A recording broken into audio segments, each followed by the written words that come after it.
네, 위험의 외주화라고 하죠. 지난 5년 동안 산업재해로 숨진 하청 노동자 수는 원청의 6배가 넘는 게 실태입니다. 그렇다면 그간 이런 일이 벌어졌을 때 사법부의 판단은 어땠을까요? 관련법이 아직 느슨한 탓도 있겠지만 살펴보니 5년간 사망사고 때 원청 사업자에게 실형이 선고된 건 단 한 건뿐이었습니다. 김현주 기자의 보도 함께 보시죠. 5명의 사상자를 낸 2013년 삼성반도체 불산 누출 사고. 원청인 삼성전자 법인과 고위급 임원도 기소됐지만 지난 10월 대법원에서 무죄가 확정됐습니다. 원청의 고위급 임원이 사고에 대해 직접적인 주의 의무를 부담한다 보기 어려우니 삼성전자에 대한 산업안전보건법 위반 혐의도 인정될 수 없다는 게 이유였습니다. 반면 하청업체는 벌금형을 선고받았습니다.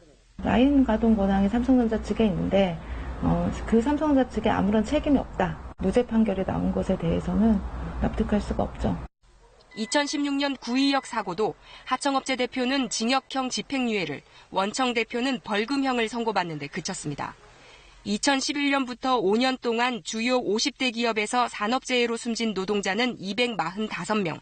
이 가운데 하청 소속 사망자는 원청 소속보다 6배 넘게 많았습니다.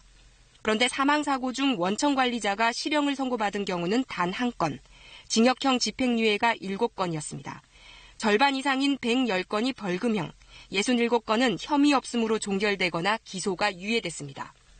위험도 하청으로 넘어가고 책임도 하청이 더 지는 현실, 원청에 대한 처벌 강화가 필요하다는 문제가 제기되는 이유입니다. 실제 영국에서는 사망사고 시 원청 처벌을 강화한 기업살인법 시행 이후 노동자 10,000명당 사망자 수가 절반 가까이 줄었습니다.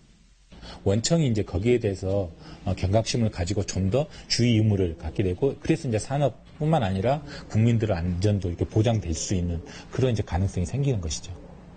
국회 산업위는 서부 발전을 상대로 긴급 현안 질의를 열었습니다. 위험의 외주화는 안 된다. 대책을 마련하라는 주문을 쏟아냈습니다.